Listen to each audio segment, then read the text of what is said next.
Cool. Yeah, we always Okay. start by that. Chin chin. Wow, 2021. Here we go. First episode. It's Round two. Yeah. Fight. yeah. It's been an eventful one. Got Ches with us today from Otiuh. Hello. Frequent collaborator of mine. Is at my house probably more than anybody. This will be what, the third time? This will be 3 or 4 times this week, if you count tomorrow night's recording sesh. Yeah, exactly. Yo. So we are good friends among, I guess, colleagues in a way. Yeah, I met the parents. Yeah. I met the parents. Oh, so Christmas it's time. official. It's official, yeah. Yeah. It's going really fast. So yeah, I guess we'll just get into how your musical journey started. You know, obviously Jamil is your partner in the project, but you know, just tell us through how that all came about. Well, so I guess I didn't really grow up like wanting to be a musician. It's kind of something that just happened, I guess. From the love of it. Yeah, like I think I mentioned to you before, like you're just such a fan before anything. Even like 2016, 2015, we weren't really doing much. We were just playing around with the idea. And me and Jamil were such big like festival heads. We used to make the pilgrimage over to Splendor in the Grass every year. I think we were there a couple of times. You were there. I was you were playing. There once, 2018. But yeah, you might have been there. But No, we were there. Okay. We were there. Trust me, I was in the mosh, mate. Yeah. I was there.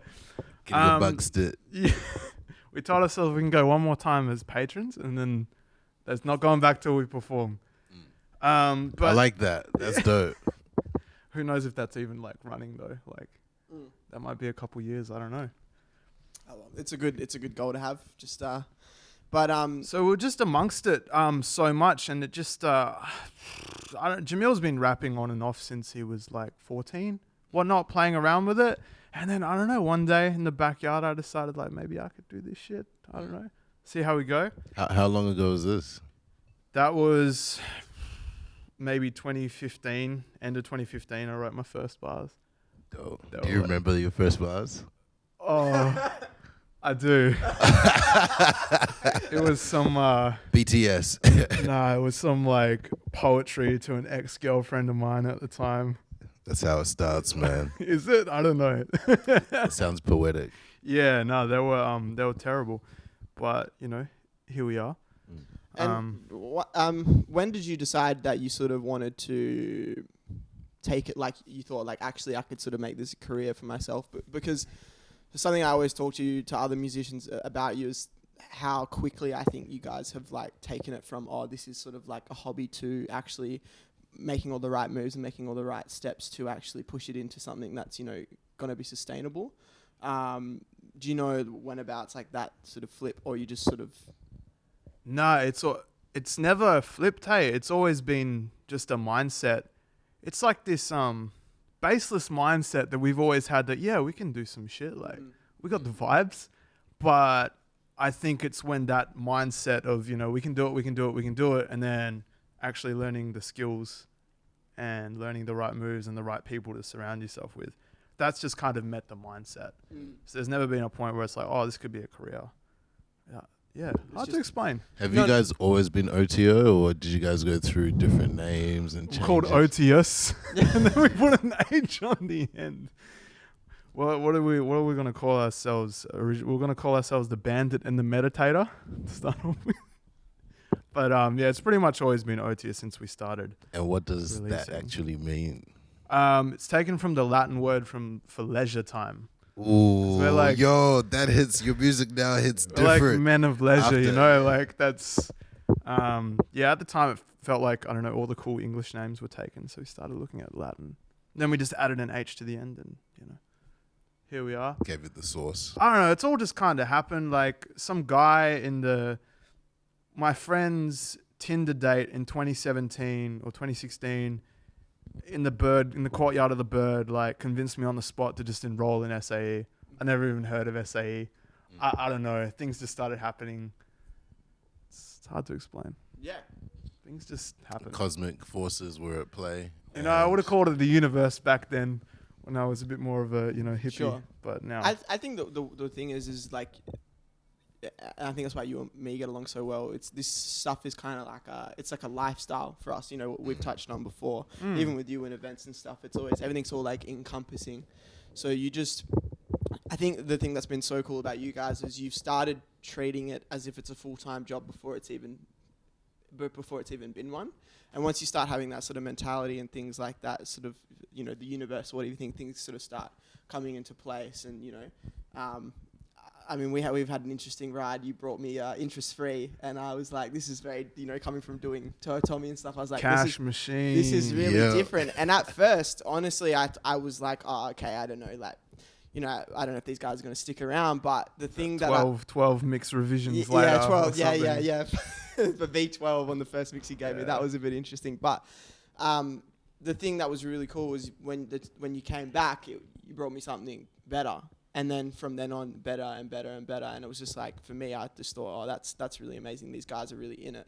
Because, no one starts off amazing. No one starts off with all the answers. But, I really care. I don't never judge someone on how they look, just only how they carry themselves. And you guys are just super professional and never muck me around or anything like that. And it's just, we have our moments, we have our arguments on how loud it's sometimes there's some silences in that room there. There's some silence, man. There's some but there's a respect there, and you guys have I think you guys have been very clever, and a lot of people have a lot to learn on how you guys move, which is awesome.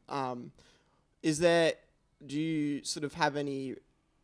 What are you having? What's most fun about the project right now? Is it just being in the studio, or is it kind of everything at the moment? Because I know we've had chats about the management stuff being sort of taxing. Yeah. Are you talking the past records, or is there like a current EP? Because you guys are assuming people. I'll let you decide how much information you want to give.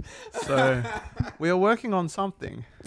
Clearly, nice. Yeah. We're like over 10 tracks into something. Yeah. It's going to be an EP or something. We're not going to go and drop an album. Like, I don't think anyone's going to listen to an album. Like, 10 tracks plus long of our own stuff.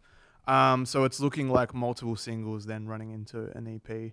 But the songs just kind of keep coming. Like every week I get new bars from Jamil. It's like Christmas every time I get bars from Jamil. Because, we don't even hang out that much anymore because he works full time. So I just, I'm constantly making beats, constantly sending him beats, and then once a week he's like, "Man, I got these bars to like." So you produce as well? Yeah. So what is your guys' working relationship? Just it's pretty much whatever goes now, I guess. It's I'd say a lot of back and forth. We have a beat folder on Dropbox that just gets constantly updated. It's like 30 or 40 beats like long now, and it ends up being whatever he resonates with. He will write the first bars or the first hook or something, and then I'll be able to bounce off what he writes. It's very rare that I'll make a beat and just start writing to it. Something about the production and rapping, I can't do both at the same time. So you got to switch between producer to artist. Yeah, so it works really well with the context of like a duo, actually. I was just about to say the thing that's really cool about you guys is actually the dynamic of how it all works. Because it's, we've chatted about the assembly line of how things work. Yeah. And it's sort of like Jamil fits his role perfectly, and he gives the bars, but it's not like three of us butting heads on stuff all the time. We sort of, Jamil comes in to record, and then when it comes to the mix stage and the finishing of the stage, it's just Ches he's not sitting around for the mix sessions. No, it's just Ches and I going back and forth. Sometimes it happens with bands and things like that when you've got too many egos or too many ideas in the too many chefs in the kitchen, as they do say. It starts to not work. But I've never had that problem in this project, and Jamil's great. It's not to say that Jamil doesn't have any opinions, or it's not to say that Jamil doesn't have any say, but there's a trust there. There's a trust with, and we even have a trust. Like sometimes, and sometimes Ches will say, "Nah, like it has to be like this," and I have a trust there. I'm like, okay, and vice versa. Yeah. So like that synth needs to go up, and I'm like, oh, okay, and I'm happy to say we say it, there's multiple times in the session. I'm like, oh, I was wrong on that. Oh, I was wrong on that, and it's like when you start to have that dynamic in the studio rather than like attaching your ego to it. And so I'm about to go on a tangent. I apologize, but here we go. When the way I have conceptualize music. I don't know if I talked about this last episode, but it's kind of, once you make it, it's its own kind of entity. Once if you can approach it as once I create it, it's no longer mine. It's just music. Then you can actually look at it objectively, and then that means you can start to make the right decisions rather than being like, oh, that person doesn't like my idea, and then you kind of get salty or you get upset about it. But we don't have that at all. We sort of look at the music objectively and really look at it for what it is as its own entity, and then then we can actually make the right decisions. So the dynamic of Otiuh works really well because, it's not too many of us being like, oh, this needs to do this and that. It's just, it flows properly. It sort of happened as well. It's only been talked about now that we realize that that's a great working relationship, but it's never been like, you're doing this, I'm doing this. No. Yeah. I don't know. Yeah, me and Jamil were like best friends before the music. So that's been like a huge kind of help. How did you guys meet? High school. This guy was coming over to my house like year 8, eating shapes. So this is deep. We were watching videos of Run DMC and stuff, this and that. Jamil had like a little afro back then, and then we kind of fell out of touch for a few years, and we, rekindled after high school, and it's just been, foot to the floor. It's authentic, which is good. It has to start from something that's real, and you fall into it. If something becomes so forced, I'm like, oh, we should do this or what. Even like this podcast, how this came about, it was just, a just natural happens. thing. I'm like, oh, we should do it because it, it feels good. Yeah. And I think if you base all your decisions off that, things will kind of go in the right direction, or the universe will reward you, as you may say. But what's back to I think the original question I had. What's exciting you at the moment the most about, I guess, the industry or the this life you're living in doing music? I think literally just the songs, to be honest. I've learned to find like a love in the songs, and that's something that's kind of happened recently since La Festa. We've kind of figured out how to write a song, which is not as easy as people think. What is your approach to writing a song for those that might not understand like that type of background? Usually, because it's like a rap context, so it's usually just beat first. It's always beat. So the great thing about hip hop, as you both probably know, is like the beat can just inspire anything. You're not limited to a guitar or a bass line, or you're waiting for your lead guitarist to give you like a riff. You can just find the sample and like go to space. Like, so it either starts with like a melodic hook or, a 16 from Jamil, and you just go from there. Would you say that the writing of the demo phase is the funnest part for you? You get the spark when the demo hits. Yeah. When your boy comes around and something just hits and you just shake your head and you keep pressing play, and you play the demo like 50 times. You don't like the demo anymore. So then you take it in here and you record it with, Jack's expensive mic and equipment, and he gives it a mix. I get to take a bit of a back seat, and then I can kind of re-enjoy the song again. And then we do like 6 mix sessions, and then I don't like the song anymore.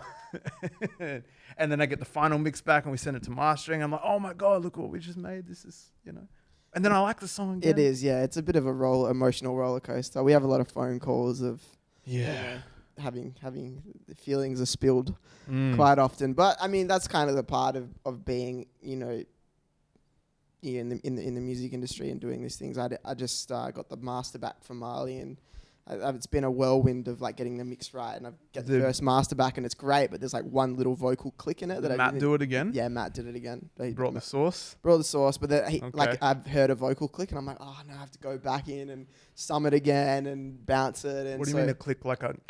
just like a little, there was a space in the vocal, like between one like punch and another punch in, and then in the space there was like a little, like the clip wasn't like consolidated properly, and so you couldn't engineer things. Like it's really little, and probably it would be fine. It could come out, no one would notice. But I just can't. You'd know. I just can't live with that. I'm psycho like It's that. 2021 now. Yeah, no, I can't live with that. So even though like I listen to the mix of Juice and it's like I didn't know anything I'm doing, like the vocals all over the place. So the mix is not, obviously good mixes are great, but it's not like the little things like that are not the be all and end all. But I don't know. I don't hold myself to a standard of anybody else. I'm just like, I do the best that I feel like I can do. So Literally the best that you possibly can. you like know, you exhaust every option, knowing that might not be the best you can do 6 months from now. But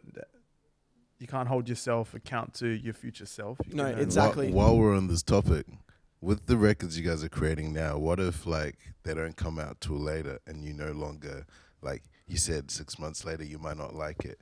How do you as an artist deal with that? Do you kind of like leave it as like the art form, like we were saying before, and objectively look at it? Or do you try to come back and try to tweak it, or do you just leave it completely? It gets really hard, especially if you're independent or self-managed, because there's the whole actually releasing it and organizing release. So we recorded something, what Mama always told me, like 3 months ago, 4 months ago. Yeah. Like August. I think so, yeah. So now it's January now. It's looking like it'll probably come out, I don't know, February, March. That's 6, 7, 8 months. It gets really hard to be excited about a song like 8 months after you record Especially it. when you're so vigorously in the process of making that song a fully polished thing. You know, some artists will have the luxury of putting a demo down and handing it to their team. You know, if you're talking about people at the high levels, but you know, We are the team. we are the same. So you know, Ground out. yeah, you know what I mean. Even though that these guys have me, which might be seen as a blessing or whatnot. Well, that sounds weird, but you know what I mean. Like it's Not always a blessing. not always a blessing. But it's like it's not like a lot of, he's like Ches is still like in the room with me. It's not like here's you know, and then just make it happen. So, but I think that's the whole thing is like once you can look at it, once you do understand about looking at it objectively, it becomes easier because you know even if the time does pass, because you've looked at it the first time, like objectively, it's still fit, like it still hits. And that first question you had of like, oh, what if you don't feel it anymore? Do you just leave it? Yeah, you do, and you I don't ever force myself to do anything. Like, I just might, you know, leave a demo for. Sometimes I'm looking back now, like 2 years now, and I'm like, oh, holy crap, like. That was really good. That shit slaps. And like. then so now I have the energy. Though. Now I have the energy, and the same thing. And what you're talking about, you need someone else to bounce off. Like Mama always told me, this song is like you were gonna throw it in the bin. Yeah, I nearly deleted like our first single of 2021. And then what did I say? You're a fucking I idiot. said you're a fucking idiot. So sometimes when you are creating stuff, you can only look at stuff so, like objectively. To a certain extent, you can only eliminate your ego so far. Like sometimes you will be like, oh, this is shit. So a good thing is to bounce off someone else, whether it's a management or someone who's just a mate who has a bit of A&R vibes going on. Like, well, that's what you are. You're like the third person to bounce off, and Definitely. that's why it's helped accelerate our shit so much. It's a third person that's invested now, also knows what they're talking about to kind of bounce things off. I hope I know what I'm talking about. Sometimes I don't know. Maybe I'm just. And I've got I've got a lot of questions. Please, because like I'm mad interested. Rosé's flowing. When it comes to obviously in the process of creating the new EP or the new project, when it comes to track selection or rollout or what's gonna come out when and where, how do you guys go about it? Do you sit together and brainstorm? Do you go by feeling? Are you more calculated and think, let's put this out because this is a bit different, or this is gonna hit because we're in summer, or like how do you guys go about that process of actually selecting when the order or like what is gonna make it? Because it's you're attached to it. You're an artist. You created these. These are your babies, and some obviously might not make the cut. How do you guys deal with that little, push and pull? Good question. That's a great question. It's a really, really good question, Ash. It we're still learning, so it changes like every single release. For example, with our last record, La Festa, our idea was one for me. That's summer. Sounds like you're in the Mediterranean. It's got to Great come song. out. Fucking check that out if you guys are listening and haven't. Let's go. Check that out. Just Summer Sauce. The next one, we kind of thought, we had this track called 21 with Adrian Zuke and Outland. It's like, that's the 4 on the floor, 110 BPM kind of K-Tronada kind of dancey vibes. Like, that has to come out. It has to be a single. As soon as we made it, we knew it kind of had to be a single. So every now and then there's a track. If it's poppy enough, it has to come out. Like, you can't bury it inside a project. Yeah, it's bad to say it's whatever slaps the most. Yeah. But whatever slaps the most for you guys, or like, At the moment, it's pretty much for us. We don't have a large enough fan base to have to listen to people yet, and I'm learning to see that's a positive at the moment. It's letting us put out some whatever we want, and I feel like that's how it always should be. I've been, because Chaz and I have they come to me sometimes to ask what they think should be singles and stuff, and because I'm really passionate about this project, I'm interested in giving that assistance, and I really just want these guys to push to do stuff that other people can't do. No, you go. Your guys' sound already is so unique, and I think we've had discussions about this where it's like, as soon as I hear it, I know it's you guys. Thank you. A lot of really up and coming independent artists don't know their identity, and I feel like you guys are still exploring and refining your identity, but like off cuff, I know this is like an Otiuh song, regardless of the vibe, and that's what I like most about your guys' work, because it cuts through. Like, I appreciate that. So yeah, I have the exact same feeling. So I've always pushed them to do stuff like that, because some of these new songs, I'm just like, no one would be crazy enough to try this shit. You know what I mean? So I just, and I think that's what's going to set you apart. You know what I mean? But when I say that, the thing about these guys is that, they do stuff that no one else, like crazy. And sometimes I get these synths. I'm like, how the fuck am I going to? But it's all just like stylistic choices. It's not like we're going to put a 32 bar, 64 bar verse. But that's what I was just about to say. Some like Death Grips stuff. No disrespect to Death Grips, but we're not like experimental. No, that's exactly what I was just about to say. You understand, you're good songwriters. You become really good songwriters. So you understand the rules and you know how to kind of break them properly. Whereas, like, I get people that are like, listen, someone will give me like a song to give them feedback on. I'm like, it's all over the place, and they're like, oh yeah, no, but it's just like different. And I'm like, well, no, it's not really. It's not finished. It's not finished, and you don't know what you're doing. Whereas these guys are like, cool, they know how they can write 8-bar verses and a hook, and they can do it all. But now they've got that. It's more the thing that's cool is that they're playing with the sonic, like, especially because it's. You're doing all the production. You're not getting beats off YouTube. No disrespect to people who do that, but you do have a big advantage when you've got someone making doing the production, because there's going to be a personal touch to it. So you've got all this, like, you've got all these influences that you have and all this music you're listening to, and it's all coming out. And then you've studied songwriting and you're putting that into it. So it's at a really good place. So for me, when I record the stuff and then I'm listening back and we're deciding on what we think singles are, I'm just looking for stuff that, okay, cool. It's got really good songwriting and it moves really well. And then and it slaps, but also I'm like, cool, nothing else really sounds like this. I think that's why. And so it's kind of going to be like a hare and the tortoise sort of vibe for you guys. It's not going to be like, you're not going to do like a freaking, hit the right sound at the right time. Yeah, go probably not. It's going to be slow, but at the end of the day, you're going to come up on top, because you're going to have, original authentic sound that backdates, so that's, Going back to the songwriting point, I don't understand songwriting. What constitutes good songwriting? Is it structure? Is it how it's written? Is it emotive? Like, in our context, you can feel things to a certain point. You can play with melody to a certain point, but I don't know. Some people might disagree, but at a certain point, it just comes down to structure. Everything works in 4s, 8s, and 16s. Don't try and break it. Like, come on, break it in. I don't know. It's just all comes down to structure, and it works well with the duo. Like you know, you might get tired of my voice, but then there's Jamil coming with some rapping about whatever the hell he's rapping about next. You know, it just it keeps things fresh. That's where we have the advantage, I think. Yeah, and it's cool because sometimes it's like the song can flip up. It actually just might be a lot of Jamil, and you might just have like a little section or something, or you might just be the hook. Or Yeah, and I'm so comfortable doing that these days because I've realized like the production is as much of a voice as like my own kind of voice. And you're someone who's willing to sacrifice your own ego for the song. You know what I mean?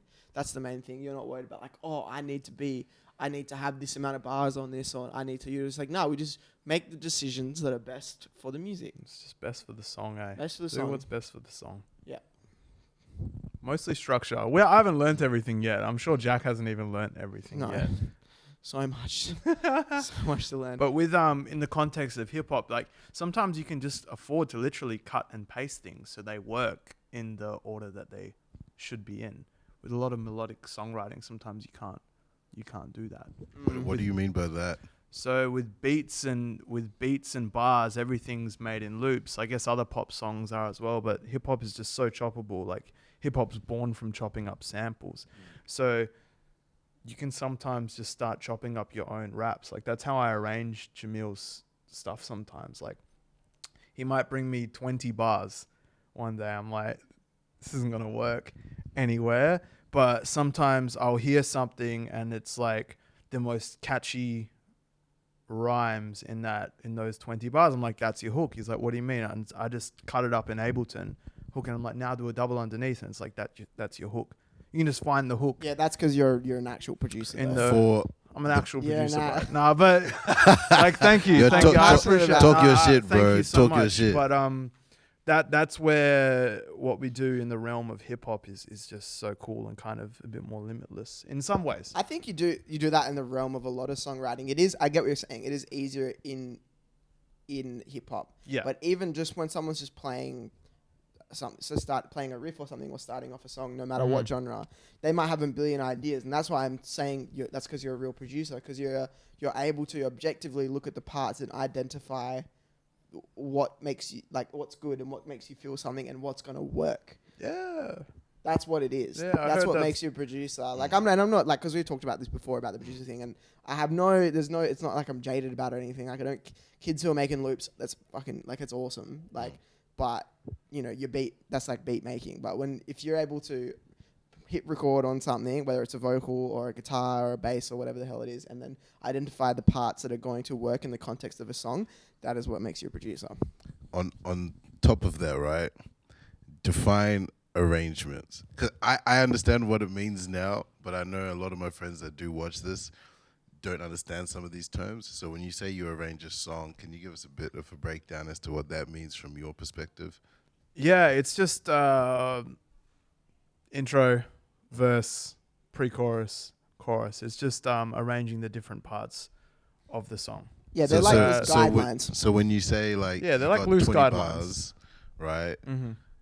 And you chop it up, and you know, like, okay, this segment here is like very, let's say, hooky or chorusy. Do you mean that from those 20 bars you might get the 4 or the 8, and then slot them out and put them in? Literally just cut them up, yeah. And sometimes with rap, it's just so easy to cut it up. And that's another thing that Jamil keeps in mind. 16 bar with the 4 flow change, or the drip clean hard in a 4-door range. Yeah. It's just rapping about himself rapping, but he's changing the flow every 4 bars, and it makes his shit so choppable, and you just cut it up. But yeah, most things work in 8 to 16 bar segments. So when I say he comes in with the 20 bars, he's like, Chez, I wrote 20 bars. I'm like, oh, that's not going to work. Like, that's not a verse. Like, that's kind of, write 24. But yeah, you can find 4, separate it into another segment, and then it kind of works sometimes. Fresh. Yeah, I've been, if Marley's watching this, I've been angry on many occasions with certain people coming in just like being, I'm like, your verse is too long, like it's too long, or you're not ending on. It's all like actually the best way to explain it for you, because you DJ, you know, like if you try to bring in another song and you do it on, like, instead of hitting it on the end of the phrase, like say you start like a hook comes in and you do, and then you hit play on the other track on the snare, it's gonna be fucked up. So these phrases is actually, that's what arrangement is. It's all made up. Music's just made up of these 8 and 16 bar phrases. You know what I mean? And you know, yeah, you've got a dope point. I've only recently realized that the more I've taken DJing seriously. Interesting. So like when you guys now talk about structure, prior to all of this, I was like, what the fuck you mean about structure? Like the song slaps, you know what I mean? But now I fully understand, and then you're also always looking at the waveforms, and you can kind of see it on the waveforms. That's a giveaway for sure. Oh, okay, this is what they've been meaning. Yeah. Actually, now we're on that. What's been going on with you? It's not about me, it's about Shez. Come on, I want to hear. It's not about me, it's about Shez today. Whoa. Put on the spot. What a deflection that was. Wow. I was quick too. We'll do an Ashman special one day. Okay. Yeah. It needs to happen. It needs eventually. To happen. Yeah. But anyway, that's the arrangement. That was the best way to explain. It's all got it all helps things flow and feel right, and it even comes down to things like, oh, okay, we're gonna take the drums away before in the last pre-chorus or something, or like, you know, we may. This is a typical rap thing. Is like in rap we don't really do pre-choruses. Our pre-choruses are just the hook without certain elements in it. So like I think we do it in. I watched you make a few bridges from from things that were not bridges. Right, yeah, like easy. There's a lot you can do by take just that chorus and you just make a bridge. Yeah, it's all about it's all about like tension and release. A good example is of that being worked effectively is in the single I did last year for Phoebe, for Your Girl Fo, in Surrender, and the hook comes in. Have to surrender. Big vibe. Yeah, and it comes in the second time, and I just take all the drums away, and then the bass comes in, but I put the bass up an octave, so it's higher, and then I also change the rhythm of it slightly, so it's like a bit more fast paced, and it gives this kind of suspense.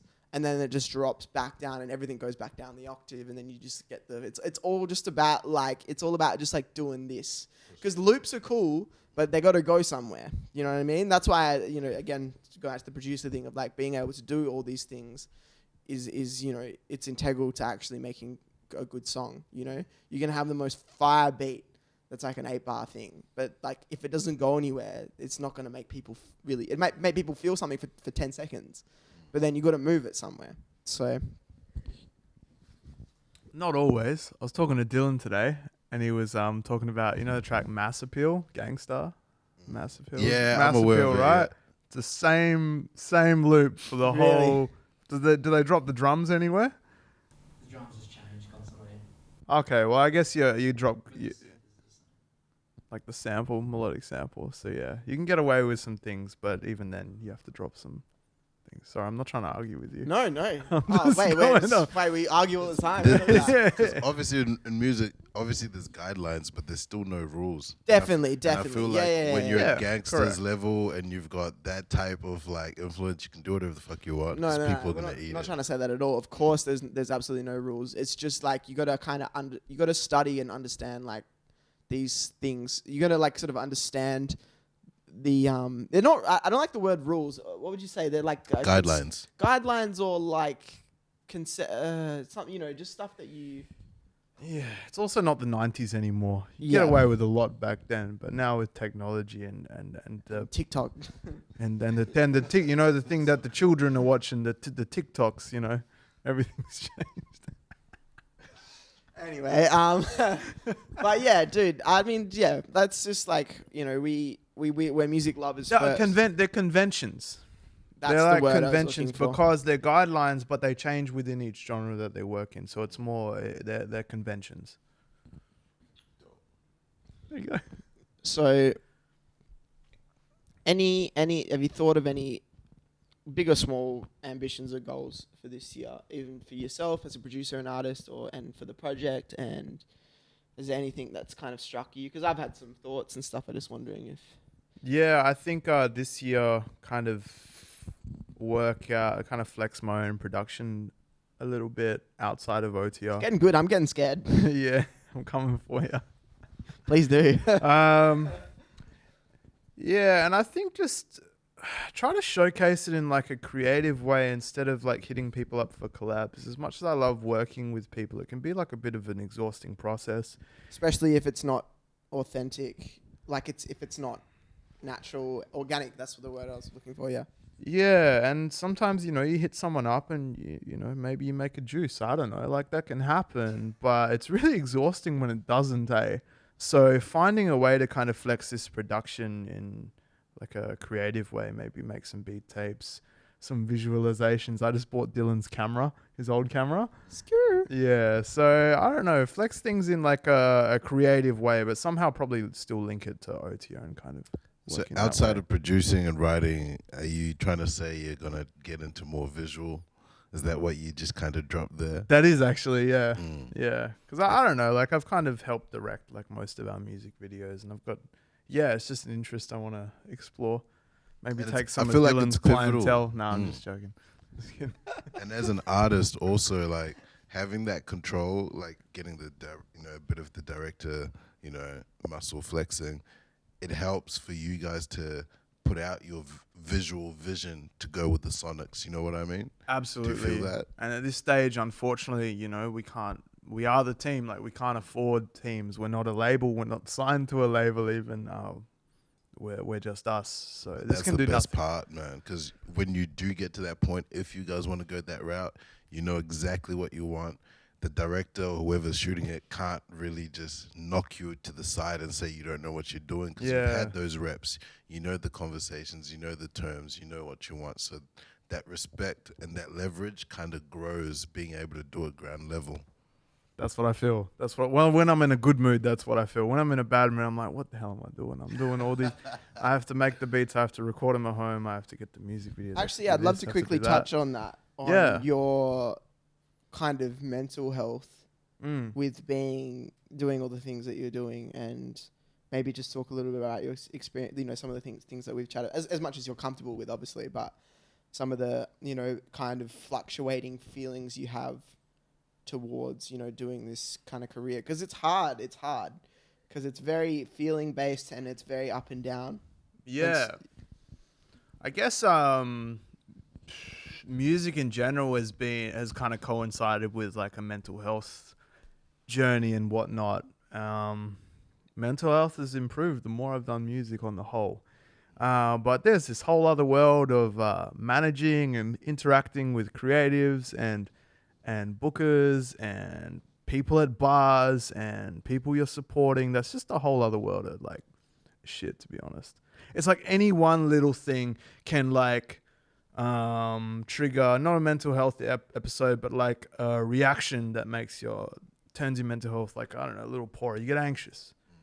You can't make beats that day. You don't feel like writing a song that day. You could just read an email somewhere that kind of like, I don't know. It affects your well-being. You're like, yeah. And I guess it's because I think a lot of people are kind of like that. But in my position, you're wearing a lot of hats. You're wearing a lot of hats. You're wearing a lot of hats. We're all wearing a lot of hats. And sometimes anything can just trigger a little... You expect to do a lot these days as well in the music industry. A lot. It's all about productivity, you know? Oh, you got it? Yeah. We all good. It's like, I was watching that, yeah. Take cold showers. Wake up at 5 a.m. Do this many things in a day. All this, like, I don't know. Productivity is like fetishized these days. I'm going on a tangent. Yeah, wow. Big That's tangent. facts, But yeah. it's fetishized and it's damaging. Like, how can you be a manager, graphic designer, video director, beat maker, artist in one day? It's not like realistic. But how can you mix, master, produce everything? How can you do that, J-Cal? And help songwrite. I don't. That's the thing. I don't. You're the best, bro.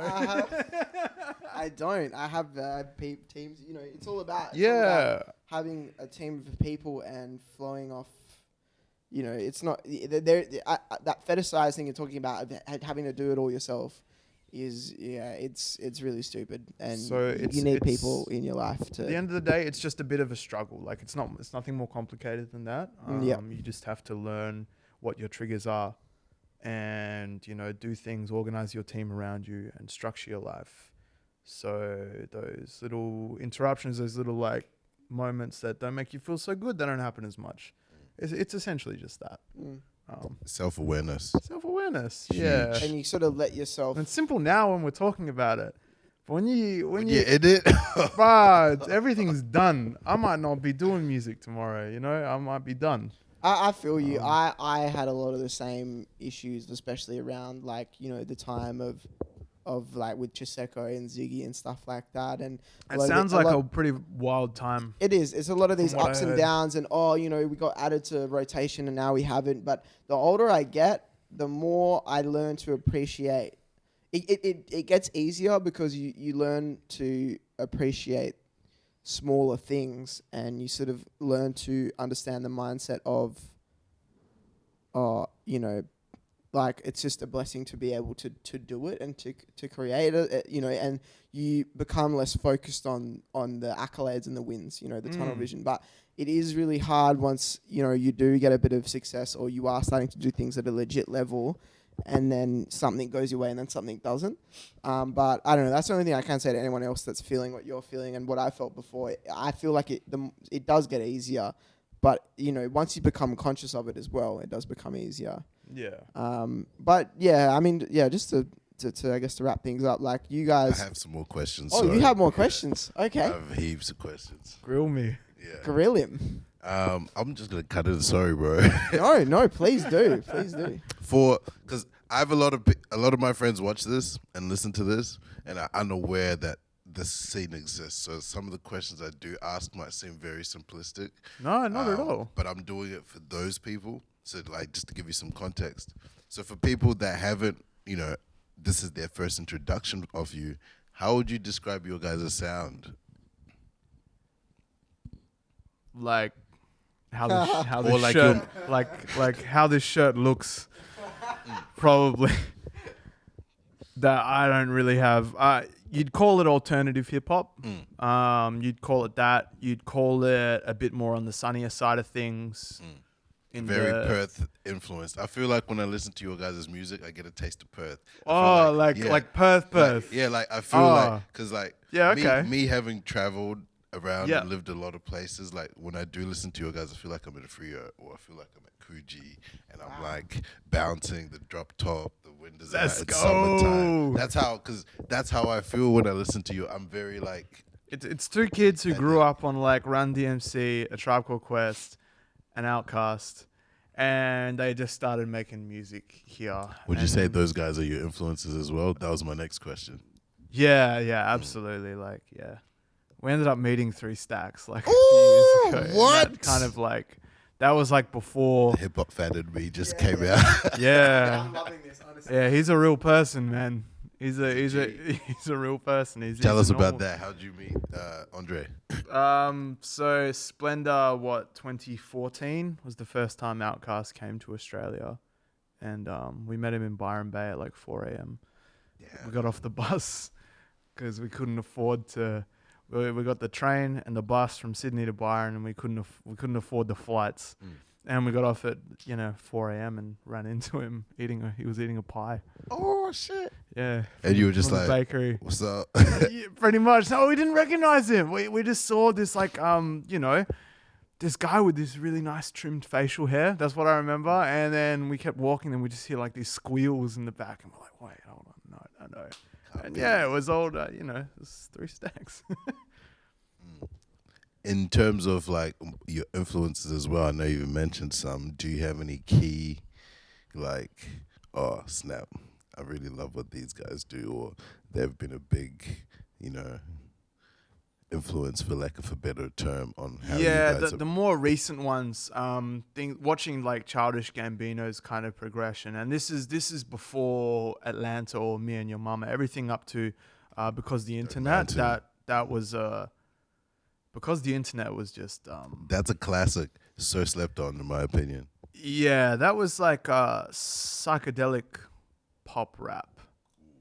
You know what I mean? Yeah. There was like when you get up to like track 16 or something, you're like, what am I even? Where am I? Where am I? Yeah, where am I? Like Zealots of Stockholm, and like all those kind of tracks. So more recently that, I know Chance the Rapper was, acid rap, all that kind of stuff. That was very key for Jamil. That was just like 2 summers.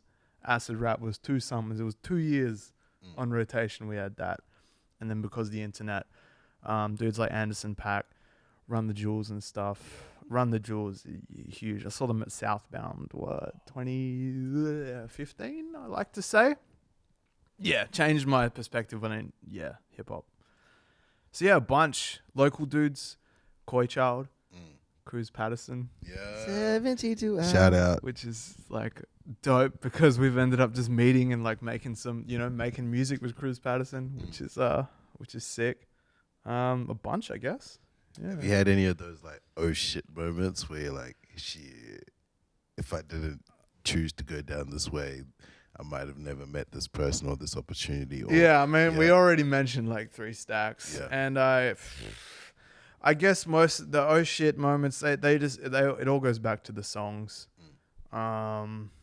With us, like we haven't like done big numbers or done big shows yet or things of that nature.